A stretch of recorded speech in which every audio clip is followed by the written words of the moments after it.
இறை வார்த்தை யோவான் நற்செய்தி அதிகாரம் 20 இறைவசனங்கள் 19 முதல் 31 முடிய.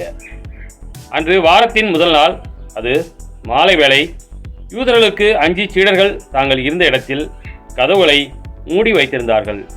அப்போது இயேசு அங்கு வந்து அவர்கள் நடுவில் நின்று, உங்களுக்கு அமைதி உரித்தாகுக என்று வாழ்த்தினார். இவ்வாறு சொல்லிய பின் அவர் தம் கைகளையும் விலாவையும் அவரிடம் காட்டினார். ஆண்டவரை கண்டதும் சீடர்கள் மகிழ்ச்சி கொண்டார்கள். இயேசு மீண்டும் அவர்கள் நோக்கி, உங்களுக்கு அமைதி உரித்தாகுக.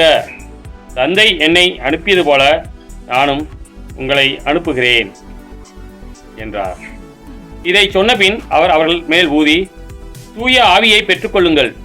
எவருடைய பாவங்களை நீங்கள் மன்னிப்பீர்களோ அவை மன்னிக்கப்படும், எவருடைய பாவங்களை மன்னியாதிருப்பீர்களோ அவை மன்னிக்கப்படா என்றார்.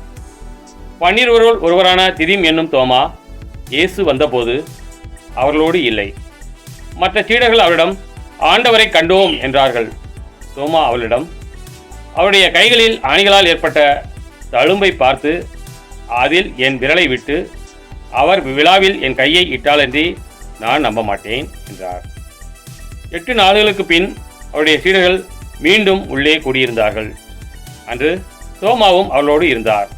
கதவுகள் பூட்டப்பட்டிருந்தும் இயேசு உள்ளே வந்து அவள் நடுவில் நின்று, உங்களுக்கு அமைதி உரித்தாகுக என்று வாழ்த்தினார். பின்னர் அவர் தோமாவிடம், இதோ என் கைகள், இங்கே உன் விரலை இடு, உன் கையை நீட்டி என் விலாவில் இடு, ஐயம் தவிர்த்து நம்பிக்கை கொள் என்றார்.